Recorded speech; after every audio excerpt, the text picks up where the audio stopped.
Hey, it's Ryan Reynolds here from Mint Mobile. Now, I was looking for fun ways to tell you that Mint's offer of unlimited premium wireless for $15 a month is back.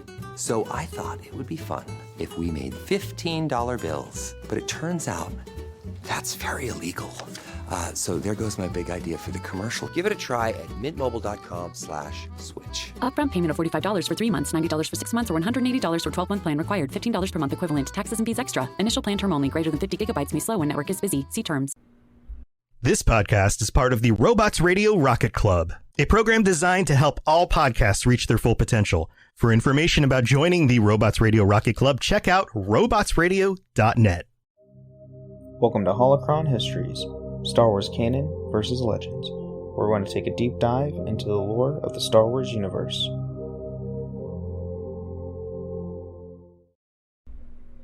Welcome everyone to another episode of Holocron Histories. I am one of your hosts, Ben of Temeria, and with me today, so Teacup had some unfortunate, stuff he had to take care of in his personal life and all that. So I have the one and only Toastie taking over as my temporary host for this week. How you doing, Toastie? You know, I'm here. I'm here. That's all I can really say, for the most part. That's fair. I mean, going from the Witcher universe all the way to Star Wars is kind of a big gap. Yeah, I mean, I'm a fan of Star Wars. I know probably a decent amount of Star Wars knowledge, but I'm definitely not the dude to do a podcast on it. But I'm here. I'm here to lend moral support. And I appreciate that. So yeah, this week we are going to be going over the last of our crime syndicates for our running themes we've been doing. We are going to be going over the Black Sun Crime Syndicate. And to start us off, so we're going to always start with legends. So with the formation of the Black Suns, the Black Sun was formed at the end of the Great Galactic War after the sacking of Coruscant in 3653 BBY. The Galactic City soon fell into chaos and rioting, overwhelming the already stretched Coruscant security force. Police officers, taking advantage of the situation, several prominent gangsters joined together, began seizing control of the neighborhoods in the lower levels. So, in previous episodes, the Great Galactic War was the event of Star Wars The Old Republic MMO. So if you played that, this is the time when the Black Suns were created. And all this giant chaos when the Sith attacked Coruscant. Shocker there, because Coruscant always gets sacked because Coruscant is the trend. Sadly. This is Coruscant. This looks like a really attackable planet. Let's go there. And the sad enough thing is, it's in the inner rim, so it's one of the most centered planets in any of the galaxy. If it always gets sacked, change the capital, or Republic, put up a better defense. Stop letting everybody on the planet. But anyway, I digress. With this, in reference to the gangsters, denizens of the lower levels coined the phrase better a Black Sun than none. The Black Sun Crime Syndicate was born. Black Sun quickly carved out of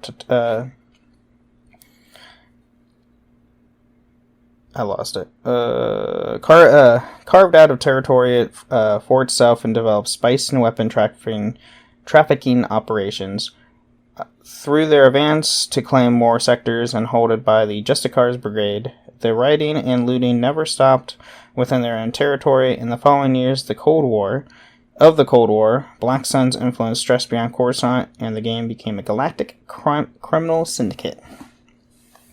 And the Cold War was a time, a period where the Empire and the Republic were basically trying to outdo themselves without actual conflicts, just like the Cold War with the United States and Soviet Russia. Just think of that, but on a galactic scale. Just like the IRL Cold War. Yes, nice. But just more on a galactic scale. My planet is threatening to nuke your planet. Yeah. Or what the heck? What would be the equivalent of a nuke?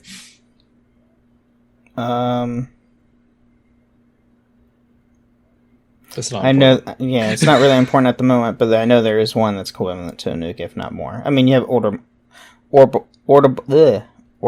Strikes. Yeah, you basically have those. I mean, literally, you just have a Star Destroyer just rain down gunfire on the planet. Done. Yeah. Everything's leveled. So then the Galactic Senate soon came realize the full situation. The CSF forces, such as the Special Tactical Unit, began actively fighting back to regain the sectors under the Black Sun's control. It was during this time that the Republic Strategic Information Service began joint operations with the CSF and the Republic military to counter Black Sun. SIS agent Theron Shan tracked a small cell of criminals consisting of Teftheth and others on Coruscant in effect to discover who was funding the Black Sun slavery ring. Around this time, the Syndicate acquired materials to create disruptor rifles and individual dispatch of an associate of the heirs to a fake trade to expose Black Sun's dealers. So, and then if the name Theron Shan rings any bells, he is a prominent character in the Star Wars The Old Republic series.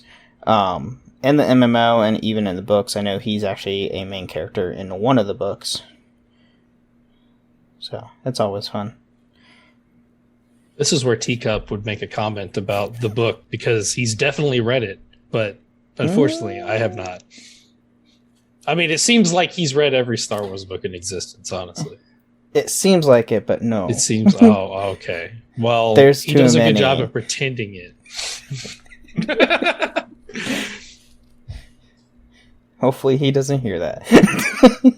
Oh, he better. Anyway, now we get to the late Republic era. Although headquartered on Coruscant, the influence of the Black Sun stretched to the length of the galaxy, with tens of thousands of foot soldiers and hundreds of leaders based on safe houses and fortresses across the galaxy. The Syndicate was both covertly and openly a force to be reckoned with on the galactic scale. By 33 BBY, Black Sun had become under the control of Alexei Garn, who was killed by Darth Maul on Lord Sidious's order. Other Vigos fell to the Sith Lord's lightsaber as well, and the organization was severely damaged in accordance with Sidious's plan. It would then later would be about a decade before it had recuperated. Recuperated, yeah, words. So we literally start in the time of the Old Republic. Now there hasn't really been anything that significant that they do until literally decades before Phantom Menace starts. Because, you know, Maul comes in and just slaughters people, as Maul does. Sounds like Maul. Yeah. During the Clone Wars, Black Sun exploited the Republic's focus on the war to drastically expand its activities. At that time, a faction of the Syndicate was controlled by a cabal of fallen nobles under Zomit Grunstedt, headquartered on Mustafar. After Savage Opress murdered Grunstedt and his ruling council, Zenton Moj assumed control of the faction and pledged allegiance to Darth Maul, and the very man who almost destroyed the Syndicate 13 years prior. So,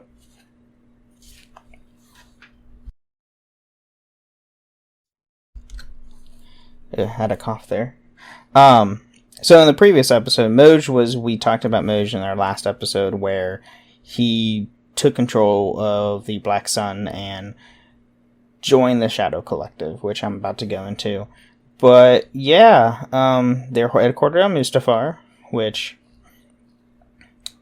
is a very recognizable planet, knowing that that's where Anakin lost 3 limbs and built a castle. All the baddies hang out on Mustafar. Yes. Yeah. And then, once in the Shadow Collective, Death Watch moved into Black Sun's Mustafar weapon stores and equipment to their camp on Zambar in preparation for the planned attack on Sundari. The armed forces, commanded by Moj, were deemed inefficient for a direct attack. However, they were they were relocated to Zambar under a significant force and had been assembled. After the Pike Syndicate, which what we talked about last week, heard that Death Watch and the Black Suns were building an army, Lom Pike quickly moved to join the collective. The last to join were the leaders of the Hutt cartel. Stupid Hutts. But the Hutts are always last because they want to see how things play out. But anyway, the Black Sun and the Pike forces, led by Moj and Lom respectively, smuggled themselves into Sundari and crates and launched an attack on the docks as part of the elaborate plan to take the city. Pre-Vizsla and his Death Watch warriors faced off against them in shamed conflict, which ended the criminals' display in cuffs before the new Mandalorian crowds in the royal palace. The support of the people allowed Vizsla to oust Duchess Satine Kryze in a quick and bloodless coup. And then, if you know anything about Mandalorians, Pre-Vizsla is a very important one during the Clone Wars and through Rebels and through Mandalorian. And we all know Duchess Satine, who is Obi-Wan Kenobi's girlfriend. Pretty much. Yeah. And then during the war, the Black Sun dealt extensively with the plant Bota, found only on the planet of Drongar. Originally, Admiral Tarnis Blid, with the main contact with Philba the Hutt for the smuggling. He was later assassinated by Kardid and Neji following the death of the former operative Mathal. Another partnership was later established with Tutha and Sota Trant to secure the Bota. Upon learning that the Bota was losing its potency, Krayt escaped from the Drongar? Yeah, with a supply as a gift for his Vigos. It was subsequently discovered that the case was filled with explosives and attempted betrayal by Thula and Trant. And I'm trying to place where all this happened, but I cannot remember to save my life. Following the war, the Paskoda sabotage droids were acquired by Black Sun, which utilized them in chop shops on Nar Shaddaa. And then the Black Sun was known to have several hideouts in remote, securely populated planets in the Outer Rim territories. Words. And I'm seeing here that Bota, this plant that they smuggled, was supposed to be like a force boosting plant. Oh. Yeah. It was. Oh, I think could give a Jedi increased force or a stronger connection to the force. Okay. It's like, okay, so force drugs, force steroids, basically. They're smuggling. That sounds like it. sounds like a pretty significant thing to be smuggling around, to be honest. So I'd imagine it makes a good profit too. So now we get to the point where the Black Sun had an interest in the Tensari Point Station and 1 ABY, and they had placed 3 bases operations near Orvantel, the Silent Trinity, from which point they would commit acts of piracy against traders and civilians. A team of Black Sun slicers even managed to infiltrate the station. So this is 1 year after the Battle of Yavin, so this is during the original trilogy timeline now. But we don't see this, and this is in between 4 and 5, correct? This is after the Battle of Yavin, so this is going to be after 1 year after A New Hope. Okay, cool. So it's and when between does the 4 Battle and of 5. Hoth take place? Yeah, okay. Cool. The Battle of Hoth was within the year after Yavin. Oh, okay. So, I mean, the original trilogy, between 4 and 5, there's not a huge time gap. there's not really a huge time gap in a lot of the original trilogy. Okay. So, the Black Sun's dominance in the system changed with the arrival of an unknown spacer brought there by Han Solo and Chewbacca. The spacer ended up being employed by Cardus, who was responsible for law enforcement in and around the station. This proved to be serious consequences for the Black Sun. The spacer was involved in an operation and successfully removed the threat with the Slicers, and would also fight against the local Black Sun pirates in the Battle of Transari Point Station, in which all the Black Sun commanders in the system were killed and most of the local Black Sun wing destroyed. As a result of the battle, the Black Sun presence in the system diminished drastically and their influence disappeared totally. So, they're getting demolished, as most crime syndicates do at some point or another. And then, shortly after, the Black Sun dispatched a heavy fighter and an X-4 gunship, and an X-infiltrated Jabba the Hutt's fugitive droid, RA-316, from the Tatooine system. However, the mission failed and all ships were destroyed by Jabba's pilots. Interesting. And I guess then, this Hutt didn't like him. Jabba did not like them. Jabba didn't like him. Other Hutts liked him. Jabba did not. And then later the Black Sun tried to regain some influence in the Bright Jewel system by attempting to purchase the Imperial-class Star Destroyer Blackguard off of rogue Imperial captain called Ondol Sat. So that would have been potent. If it went through. Apparently, it probably didn't go through since this is attempt. Yeah, it was like, dang. If they got hold of a Star Destroyer, that's very significant for a crime syndicate. Yeah, that's insane. So now we're getting to the Galactic Civil War time. So during the early days of the Galactic Empire, the Black Sun was led by Dal Puri. Through his mantle was soon usurped by a Black Sun Vigo named Zizor. The fallen crime lord would lead the Black Sun to an imperiled prestige on the onset of the Galactic Civil War, assisting Prince Zizor from the feminine human replica droid, Guri. Guri acted as a bodyguard and assassin for the fallen prince. Under Zizor's leadership, Black Sun became so powerful the prince was considered by some Coruscant courtiers to be surpassed in power only by Emperor Palpatine and Darth Vader. Dang. And then the Black Sun's influence was tremendous.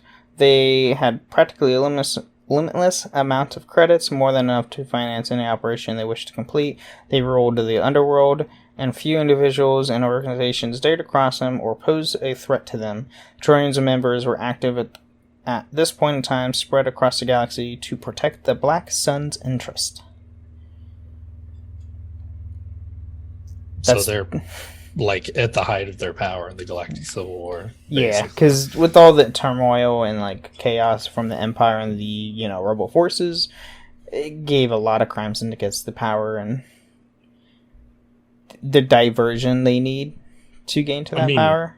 Makes sense. I mean, assuming that the Imperial forces are the reason that they don't rise to power while the Empire's in power, but then they have to divert all their forces to fighting a rebellion, or rather than, taking down crime syndicates. You just thrive in the chaos whenever they can't govern you.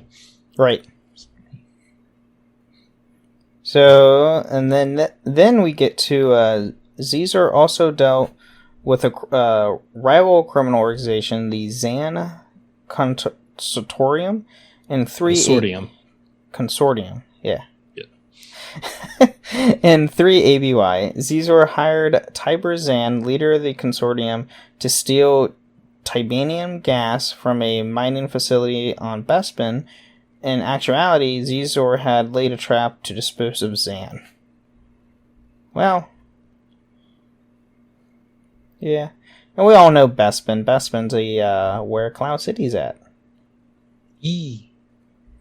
That's where Cloud City is. So they're basically, mining the gas on Cloud City and on the planet. Knowing Vader had recently subjugated the planet and Cloud City, he hoped that the Darth Lord would intercede and eliminate his competitor. Instead, the move backfired on Xizor. Zan betrayed Xizor by planting evidence and pointed responsibility for the theft towards the Black Sun. Vader quickly learned of this, furthering the rift between himself and Xizor. That's the worst. It's like, yeah, I'm going to screw this guy over. Ha! Nope, he's going to screw me over, and not only that, he's going to sick Darth Vader on me. Yeah, that's a death sentence. Oh, yes. We all know how powerful Vader is. So then we get to 3 ABY. Xizor had a personal reason to hate Vader after an incident at a biological weapons factory on Xizor's homeworld Fallen. And 7 BBY, the Sith Lord ordered the area and all the contaminated Fallen to be sterilized. The entire area of the living and all living within some 20,000 Fallen, including Xizor's family. 200,000 Fallen, including Xizor's family, were obliterated to prevent the spread of the deadly disease. It was a small price to pay what could potentially have been, according to Vader, a planet-killing outbreak. So Vader literally ordered a giant massacre. To save, to save millions, I guess. I mean, Still. like, it's not the first massacre he's enacted. True that. That is true. That is very true. Xizor deleted all records of the family deaths to hide any apparent motives for a grudge against Vader. When Xizor learned that Luke Skywalker was the son of Vader, he planned to kill Skywalker, hoping to permanently discredit Vader in the eyes of the Emperor. Well, obviously that didn't, happen. I don't see how that plan would have gone in his favor, though. Like if you kill Luke, then like Vader just stays the Emperor's like pet, basically. Like the Emperor's, he the never Emperor would wins. he never would have rebelled without Luke. Like it would have just made them stronger. Yep. And then, by the Battle of Hoth, Xizor had found himself and his organization in close dealings with the Emperor as part of a grand scheme to ultimately destroy the rebellion and corrupt Luke Skywalker. Palpatine made good use of Xizor's legitimate enterprise, Xizor Transport Systems, XTS, would contract 300 ships to the Empire to help transport construction material to the Death Star 2's construction site over the sanctuary moon of Endor. So he had a hand in creating the Death Star, too. And then Palpatine's desire to involve the Black Sun in the most personal orchestrations was used the organization as a pawn to plant the secret construction plans to the second Death Star in the hands of the Alliance. Trusting Black Sun, the Alliance would believe the plans they acquired were legitimate. Oh, so he planted fake plans. Interesting. And then, shortly after the Battle of Endor, Ororio Transportation tried to usurp control of the spice operations on the Bajik sector, controlled by the Tenlos Crime Syndicate, an organization in league with the Black Sun, and a move to both cripple Ororio. Try not to say Oreo. And improve his stock with the Emperor. Xizor informed the Empire of the Ororo shipyard and the Vergesso asteroids being used by the rebellion as a repair dock. And then the Empire, under the personal command of Vader, quickly destroyed the shipyard and majority of the rebel forces there. Simultaneously, Xizor personally dispatched Gyuri to assassinate the leaders of Ororio. In addition, Ace Azaman and Iman Azaman also planted a listening device and got a Black Sun insignia for their troubles, in which the former would be placed in his room as part of his collection. So, some people took some trophies. And then, when Vader finally had the evidence of Xizor's attempt to kill Skywalker, he confronted him in orbit over Coruscant in his personal flagship, the Executor. Vader destroys Xizor's personal skyhook, Fallen Fist, with Xizor aboard. Additionally, Xizor's castle had been destroyed by Skywalker, Leia Organa, Chewbacca, Dash Rendar, and Lando Calrissian. The loss of its leader, and so much of his infrastructure crippled Black Sun to such an extent it would not be recovered for nearly 20 years. So, Vader decimated the guy that hated him, and then the rebellion literally destroyed everything else. Don't piss off the Skywalkers. Don't go after Luke, dude. You get Vader and Luke. Like, don't. It's bad. It's a bad combination. Yeah. Just don't. This is what happens. In hindsight, just don't mess with the Skywalker. Plain and simple. He had a good deal. He didn't have to try to kill Luke. He was doing fine for himself. Yeah, if he didn't go after Luke, that, he probably would have been the leading crime syndicate in the entire galaxy. Probably. Yeah, more than likely, yeah. And Empire money, like what? And then, now we get to the New Republic and beyond. So, this is after the original stuff. Several attempts to restore power of the Syndicate were made, including one of Xizor's niece, Savan, and one of Geodu Dequake?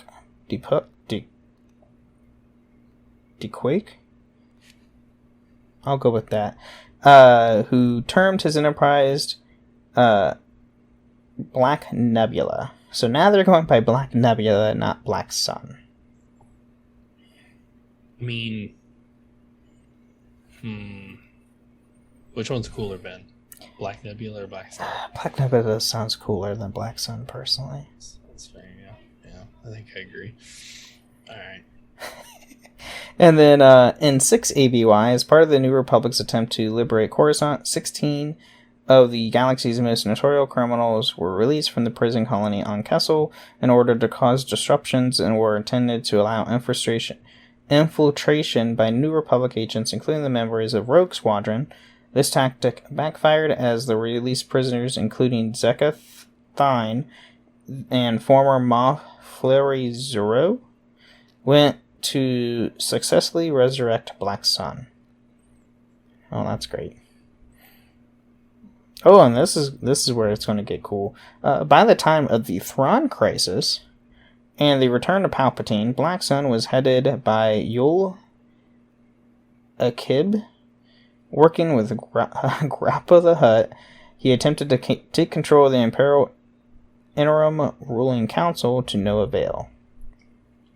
So the Thrawn Crisis is, Grand Admiral Thrawn comes from the Unknown Regions, takes over the Empire, but compared to canon, Thrawn does not have a long-lasting history in Legends. He is quickly defeated. Sadly. And then in 24 ABY, so this is way after,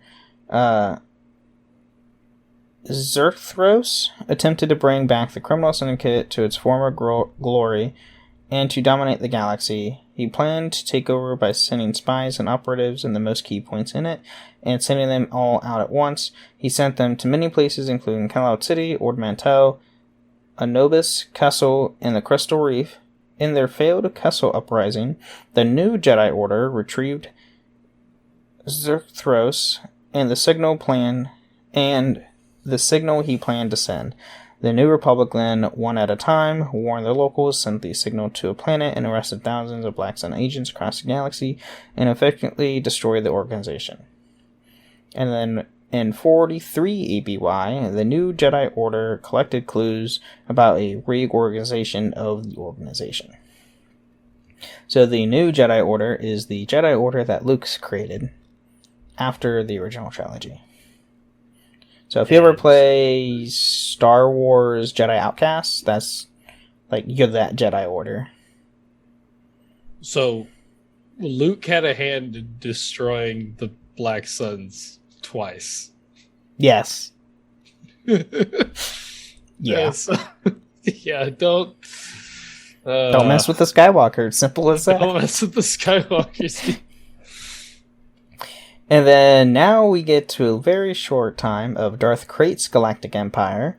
By the time of the Sith Imperial War and the Second Imperial Civil War, the Black Sun was active again and the structure unchanged over the centuries. I think that's the issue. However, the organization had abandoned its former secrecy and now openly displays the symbol on ships and stations to intimidate rivals and victims.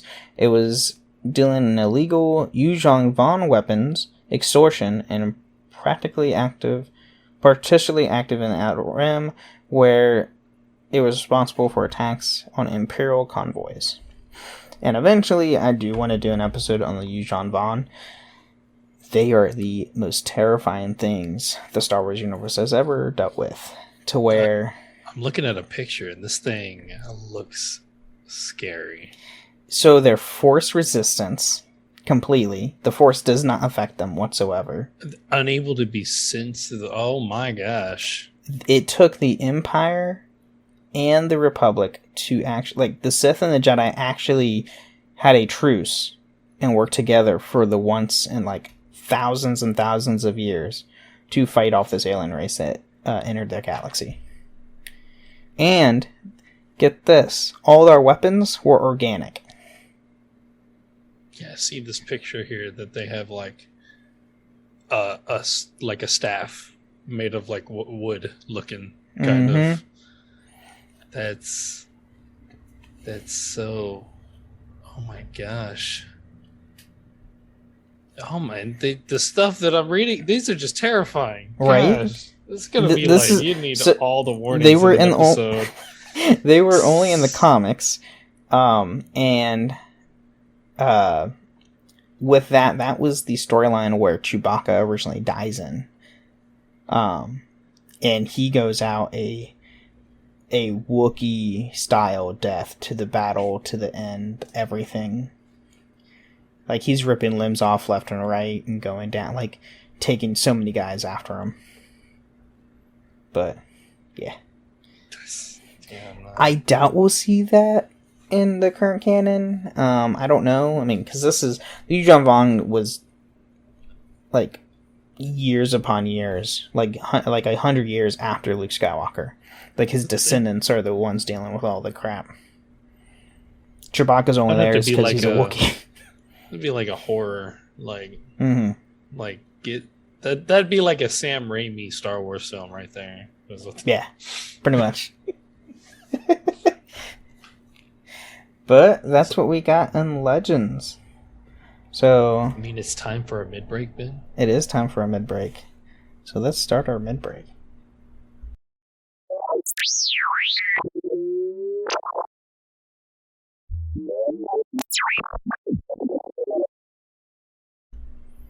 And now we are in the mid-break of the show. I want to thank everybody who supports the podcast, all of our patrons, including Toastie here with me today, also to Genesis, and also to, I think he goes by Colonel Penguin.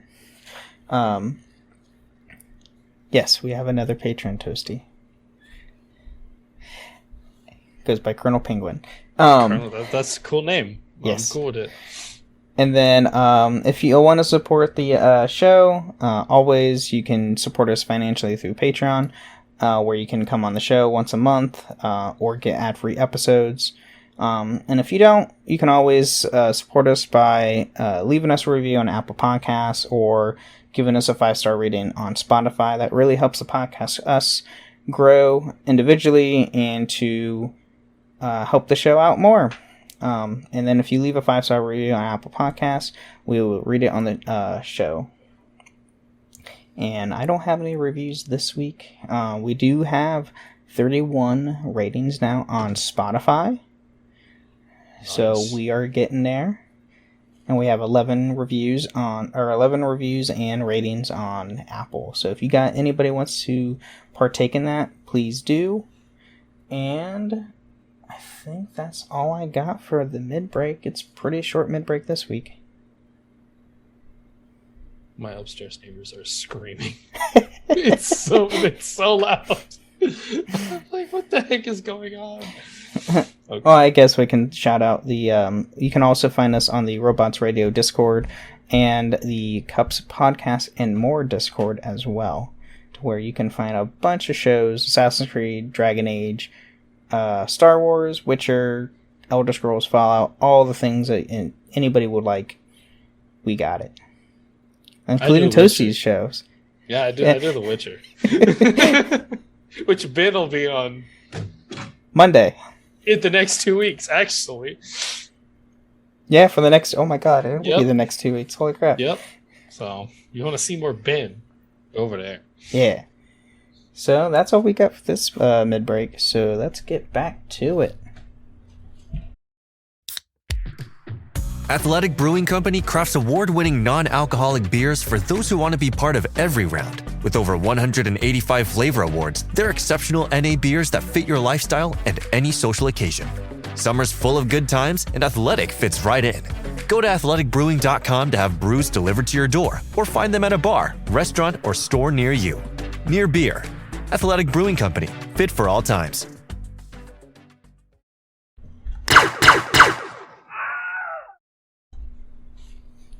I love that sound. I always laugh at the Will. You gotta laugh. I have at to have the Will Wilhelm scream. I have to have that in there. So good. So now that we're back, we're now going to go into canon. So canon's a little bit more refined, kind of, at least for the Clone Wars era, because the Black Sun had a very pivotal point in the Clone Wars.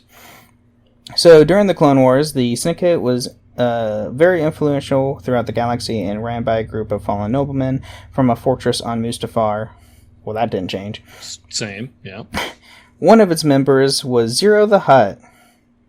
Side tangent, I hate that Hutt with a burning passion. See, I'm rewatching. I can't remember too much. I've definitely seen I've seen the episode where they break him out of prison. Mm-hmm. And I'm like, this dude's crazy.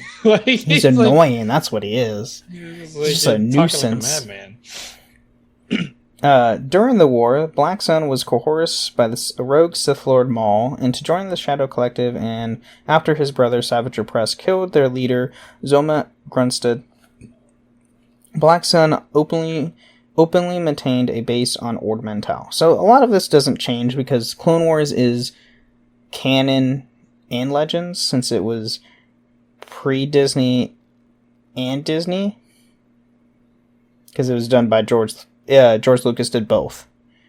He did Clone Wars, so everything George Lucas created himself is canon when Disney took things over. And it's also Dave Filoni, so there's that.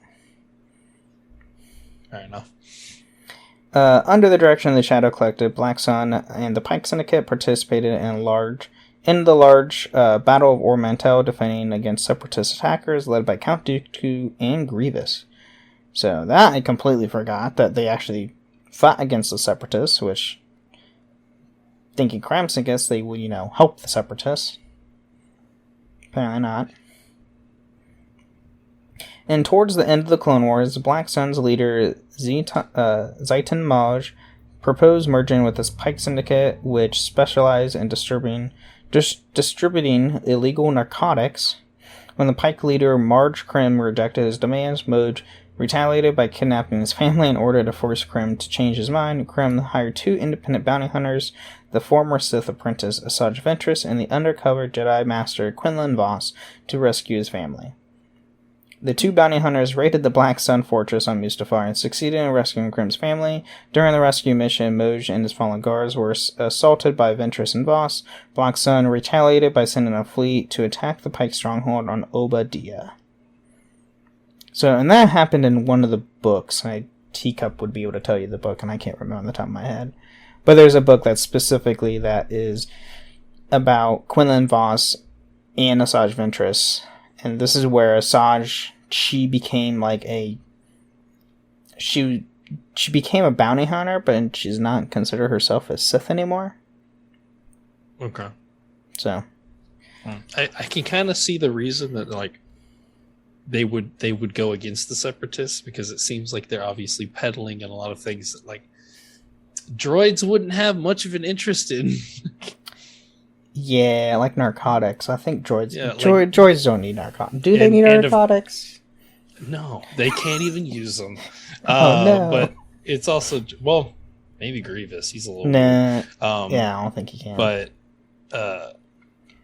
yeah, and of course, you know the Separatists are gonna want to like have like the hold or the monopoly on basically all products, right? Like that's one of their things. So that's true. Like you can't thrive in that kind of environment because they're just going to take control of everything.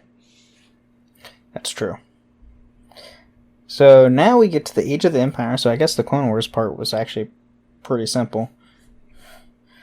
After Palpatine transformed the Republic into his own galactic empire at the end of the Clone Wars, the Black Sun formed a durable relationship with the new autocratic government and kept watch over the Outer Rim. A year after the establishment of the Empire, Black Sun took notice of pilot Ahsoka Tano, although only knew her by her alias of Ashla, and did not know she was a former Padawan. After she intruded in their sentient trafficking, she, as the secret Force sensitive, had taken helping the people of the Outer Rim.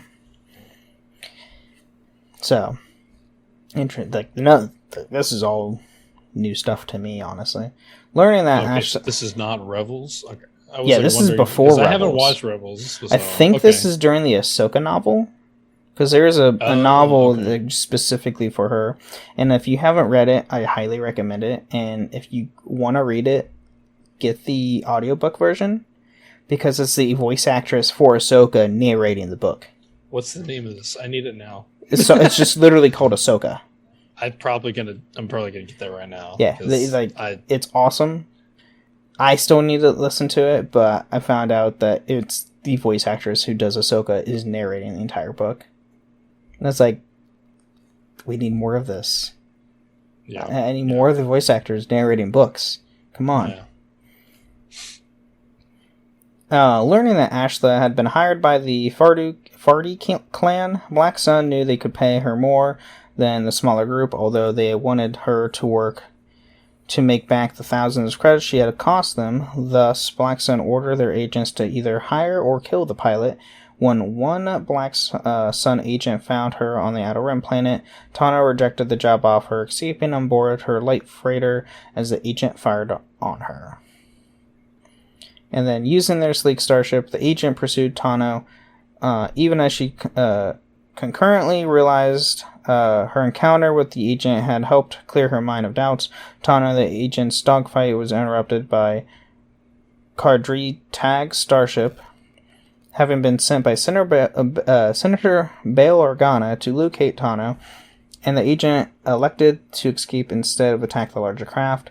After boarding Tag's ship and reuniting with astromech droid R2-D2, Tano rested aboard her ship when she arranged for it to float above the nameless moon and orbit of the planet she had fought the agent on. Even though she figured the agent would be preparing their ship, she was certain they were not hiding when she was. So yeah, this is definitely during that book. This is way before her reoccurrence in Rebels. And then during the Age of the Empire, Black Sun owned a Pathonian cruiser. At one point, Duke Blazor of the Black Sun expected money from Gato Gang, leading him to hiring bounty hunter IG-88. Gruti, a boss in Black Sun, was involved in an embarrassing incident on Ryloth, and the former Imperial cadets Sabine Wren and Ketsu Onyo decided to join Black Sun as bounty hunters. Okay, I don't remember this in Rebels at all either. Why does IG-88 sound familiar, Ben? Because he's one of the original bounty hunters from Empire Strikes Back. Okay. He's the droid bounty hunter. We see IG 11 in Mandalorian. IG-88 is just another model of that assassination droid line. And then, however, Ketsu got greedy, left her former classmate for dead, and joined Black Sun by herself. Years later, Ketsu accepted a Black Sun job to collect a GNK series power droid called EG-86. And if you don't know what a GNK series power droid is, it's a gonk droid. The droids that just go around gonk. That. I'm very familiar with that sound. I played plenty of Star Wars Battlefront 2, like the good one. Mm-hmm. Not the new ones, but the older ones, the good ones. Hey, the newer one's better now. Just the second one, just number 2. Look, the original Star Wars Battlefront 2, still one of my favorite. The gonk droids ever. is where you replenish your ammo. I know. I'm just familiar with the sound because you just like walk around. You just hear gonk, gonk just the whole time. And which was carrying information vital to the rebellion. This mission brought her in a conflict with Sabine, who despised Black Sun for engaging in slave trafficking. However, the two former classmates reconciled and joined forces to escape the Empire and to deliver the droid to the rebellion. And then between 3 ABY and 4 ABY, the Crimson Dawn returned after a long absence and sent out a message to various criminal factions in the underworld. In the message, the Syndicate's current leader, Lady Kyra, invited other Syndicates to join the auction of the Carbonite encased Han Solo. And if you haven't listened to our Crimson Dawn episode, I go into all of that to where all these crime syndicates, funny enough, when Han was frozen in Carbonite, he was set at auction. He wasn't just taken to Jabba. He was put at auction, and all these crime syndicates went to try to get him, including Vader. He pissed everyone off. Vader's the one that encased him, ordered him to be encased in Carbonite, and he went to the auction to get him back to use him as bait for Luke. It's like, dude, you should have just kept him. You had him. It's like Han, man. Even though you gotta upset every well, I guess you can say in the entire galaxy. Jabba had a bounty on him, and Boba was just fulfilling that bounty, and just Boba and Vader made a deal. Yada yada yada. Anyway, the Black Sun answered the call and arrived at the planet of Jakara, where one of their ships was hit by the Millennium Falcon. In response, the Black Sun sent out their fighters to restore the ship, though managed to evade them and crashed onto the planet below. Guti then entered the Vermilion along with Zect and a few other Fallen. Black Sun bid on Solo during the auction, but they were quickly stifled by a mind trick done onto them by Imperial Sub-Administrator Sly Moore. The auction was won by Jabba. I'm not even going to say his full name. Jabba the Hutt of the Grand Hutt Council. Disaligic Terrell. I don't know how his name is so weird. I just call him Jabba the Hutt. Yeah. Of the Hutt Grand Council, but his victory was short-lived as it was interrupted by the arrival of Darth Vader, guarded by 2 Death Troopers. The Sith Lord declared that Solo belonged to him, and then ensuring chaos, Vader attacked several of the present syndicates, including Black Sun, forcing them to retreat from Jakara. And then now we get to the last portion of canon, which is the New Republic stuff. So this is everything after the original trilogy. So basically, everything that's really happening, like a Mandalorian, Obi-Wan Kenobi, and all that. Or no, not even Obi-Wan, that's before. Everything in Mandalorian on. So, the Black Sun so far in canon doing a lot better for themselves.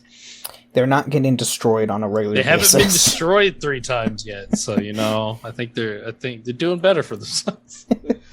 In the time of the New Republic's founding, Black Sun was one of the several major crime syndicates operating in the Outer Rim. In 5 ABY, the Black Sun boss Gruti placed a bounty on the head of the Zabrak bounty hunter Jas Imari for debts incurred by her aunt Suji.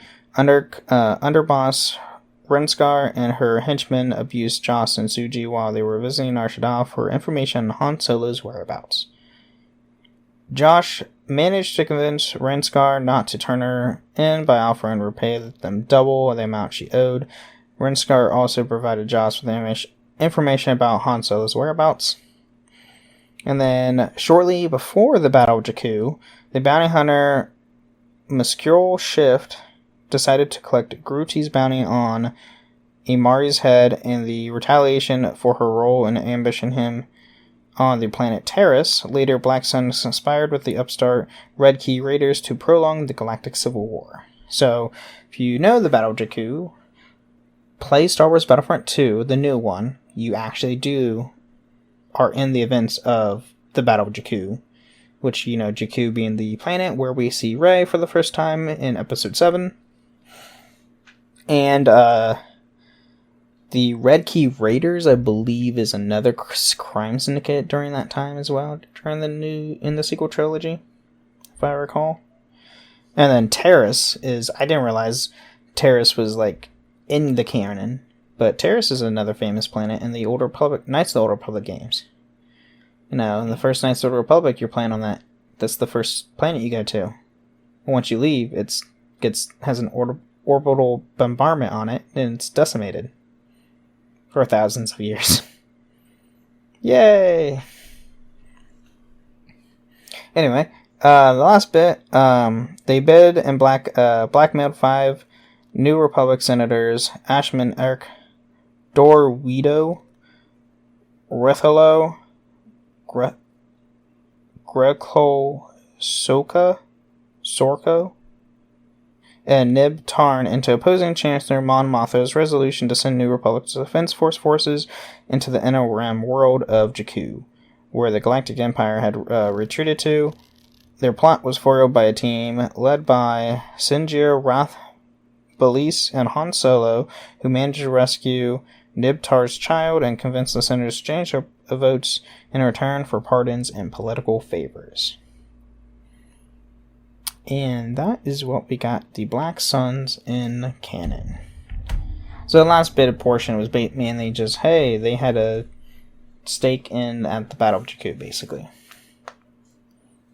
And so far we haven't heard of anything since. Yeah. So, I would imagine we might hear something in Season 3 of Mandalorian, since that's coming around. And they have a bunch of other Star Wars live action. Ahsoka's next year as well. We have Andor this year. Actually, we have Andor that drops next month, actually.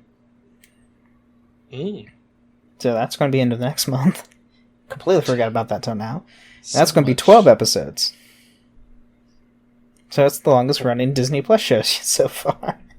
Dang, okay. And we also have 2 animated shows this year, which is Bad Batch Season 2 and the Tales of the Jedi series, which is also set for this year. Tales of the Jedi, I believe, is going to be 6 episodes. 3 episodes stated with young Count Dooku and young Qui-Gon. It's basically going to show how Dooku became a Sith Lord. And then we're going to see 3 episodes based on Ahsoka before she became inducted into the Jedi Order, during her time there, and by the looks of the trailer, her time afterwards, because we actually might see how she gets her white crystals in animated form. Because you find out where she gets her white crystals from is in the Ahsoka novel. Oh. So, they go over that, and how she defeated an Inquisitor with no weapon whatsoever, why he had lightsabers. She defeated a Force wielder with lightsabers with hand-to-hand combat. I mean, Ahsoka's pretty awesome, so... That's true. That's also true. It's just cool. But that's what we got this week. So next week we have our patron chat, which Toastie will be joining me again next week. I'll be back. We still need a topic, so we don't know what topic we're going over yet, but we will get there when we get there. Yeah, I'm not sure. Yeah, I don't know. I haven't heard anything else from Genesis or Colonel yet, so I might have to get one up out of the fly, so we shall see. Yeah. We'll do something fun. Yeah. Let's do something fun. Let's do something fun and silly, because that's us. Pretty much. And, yeah, so... So, and if you want to see the patron stuff for Witcher, that's When Monday. does this episode release? Ours released the same day. The When same you- day? You release on Mondays? We release on Mondays, when so if you're you do listening your to live. this podcast format, it will be later that night. Yes. So, 9 p.m. Eastern Standard, 6 p.m. Pacific. yep. And we'll see what we talk about there. Yeah. Probably something very sus. Knowing that group, yes. Yep. Without a doubt. But we will catch y'all later. Have a nice one, everyone. And that may the Force be with you. Thank you for listening to Holocron Histories, Star Wars Canon versus Legends. You can find us on the Robots Radio Discord at robotsradio.net. You can also follow us on Twitter at SWHoloHistories and contact us at holocronhistories@gmail.com.